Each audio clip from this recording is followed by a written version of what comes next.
After a good night's sleep at our hotel in the city of Caen, the tour takes us to the first stop along the Normandy coast. About 13 miles east of the city is a bridge over the river Dives. In the early morning hours of D-Day, a lost glider of British commandos landed nearby. This cadre of commandos surrounded and held this bridge throughout the remainder of the night. They did not yet know their intended target. The bridge that carried the D514 over the Caen Canal was actually 10 miles west, today known as Pegasus Bridge. The remaining gliders successfully found their target, landing nearby and overpowered the German force guarding the crossing, and held it until midday when they linked up with the beach invasion forces.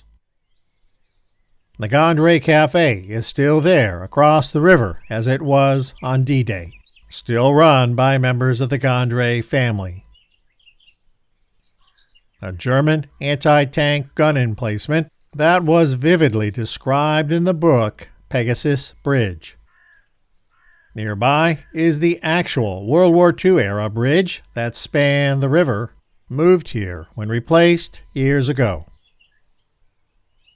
This is the area where the gliders landed in the darkness on D-Day, the bridge structure clearly visible in the background. The plaque reads, "The Horsa glider of Major Howard, who commanded the operation to capture the bridge, landed on this spot 16 minutes after midnight, 6 June 1944. The next glider with another 32 soldiers landed on this spot a minute later." Before leaving, the tour group crosses the bridge and enjoys some coffee at the Gondree Café. That's Tom Luftus there on the left, Jim McGann on the right, and in the back with Karen is Gene Coulson. Gene is a U.S. Army veteran who came ashore on Utah Beach that fateful morning. Little did we know he lived just minutes from us in Charlotte. He was quite a charmer and would become a good friend after the tour.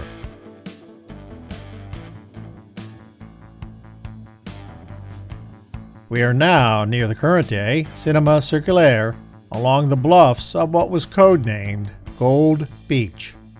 It was along the shoreline below where British forces came ashore that morning, among them the British 50th Infantry Division. From the high ground along these bluffs, the German forces rained down a deadly fire from their fortified positions.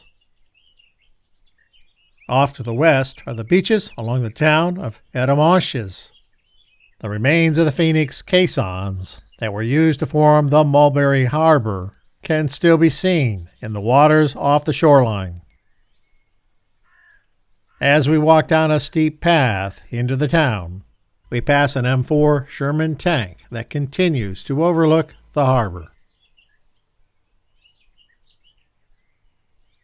After strolling this picturesque town and grabbing some lunch, the tour group is again on the move.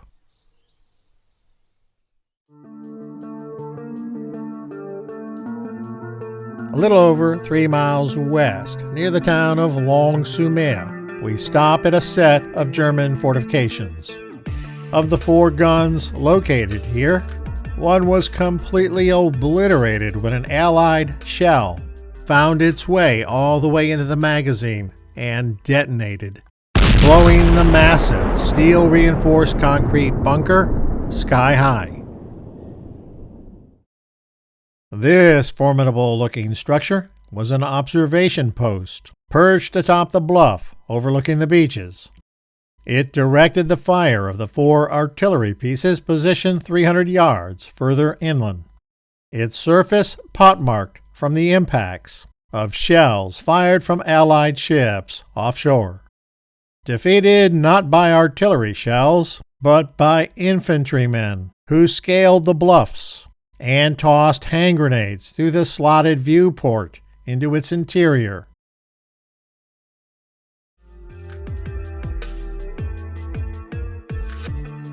Once everyone is back aboard the motor coach, we're taken to the town of Bayeux. We visit the Museum of the Tapestry of Bayeux, a 900-year-old linen tapestry, which is a sort of pictorial history of the Norman conquest of England.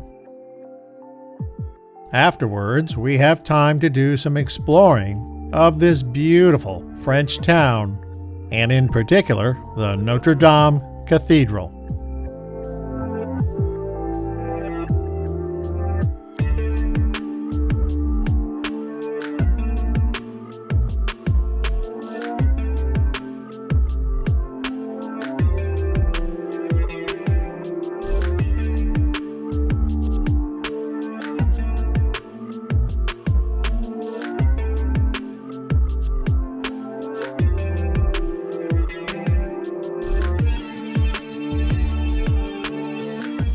It's a new day.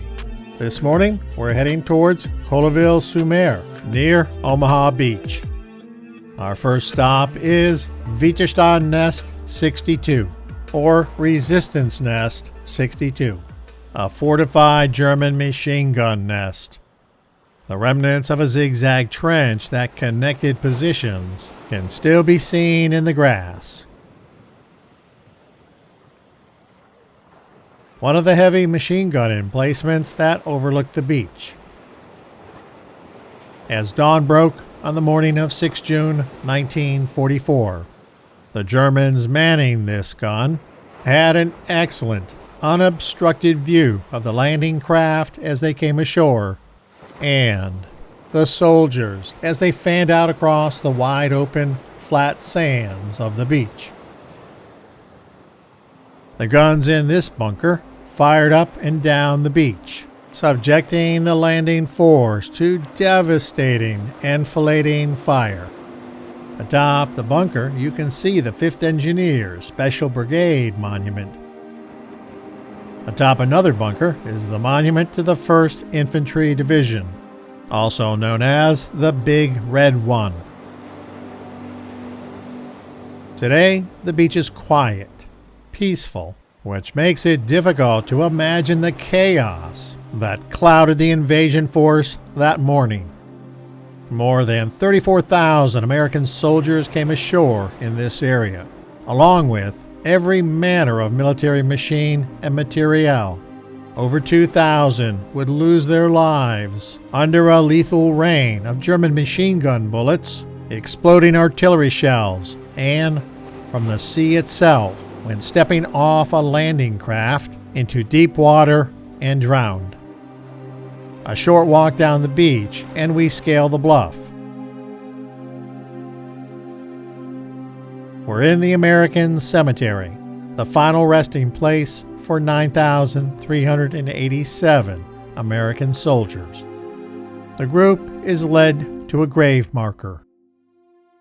Andres, our tour director, helps a member of our group, Gene Coulson, rub sand collected from Omaha Beach onto the marker, the resting place of a fellow soldier and personal friend of Gene, who died 25 July 1944.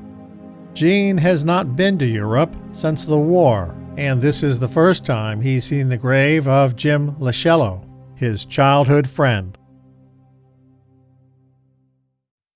This is the grave of Sergeant John Ray.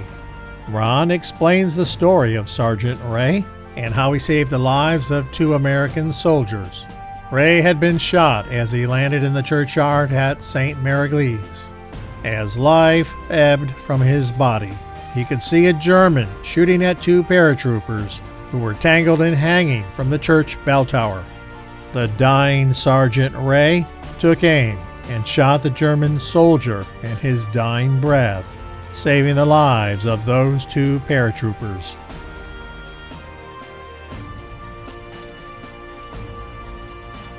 From the American Cemetery, we go to Pointe Du Hoc. The Allies bombed this point on the Norman coast mercilessly in the days leading up to the invasion. The ground still bears the scars carved by hundreds of tons of explosives. Pointe Du Hoc is perhaps one of the most infamous places along the invasion front. It was the U.S. Army Rangers who were given what seemed to be an impossible mission of landing at the base of the cliff, scaling it, and attacking the positions at the crest, all while under machine gun and small arms fire. Despite the hellacious conditions and odds, these young soldiers did just that.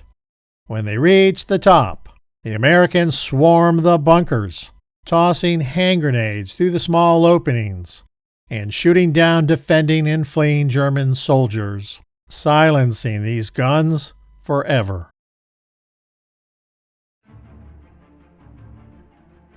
The tour bus next takes us about 15 miles west to the town of St.Mere Eglise.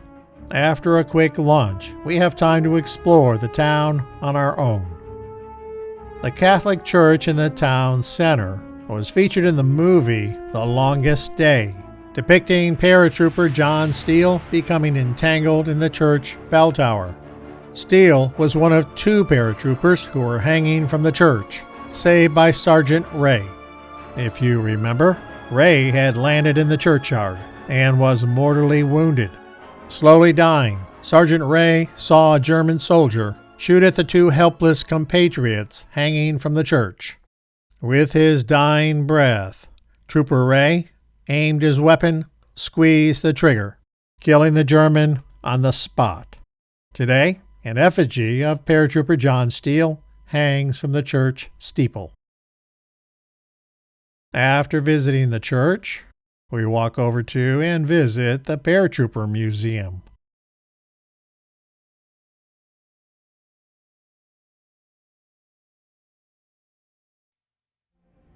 From St.Mere Eglise, the coach goes right by the German gun position at Brecourt Manor, which were the guns that Dick Winters and members of Easy Company attacked and disabled on D-Day. Unfortunately, we did not stop, and this is the best picture I could muster.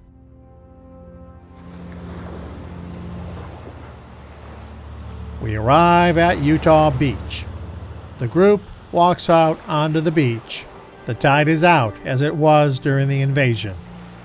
Gene Coulson relays a few of his recollections from that morning when he came ashore here.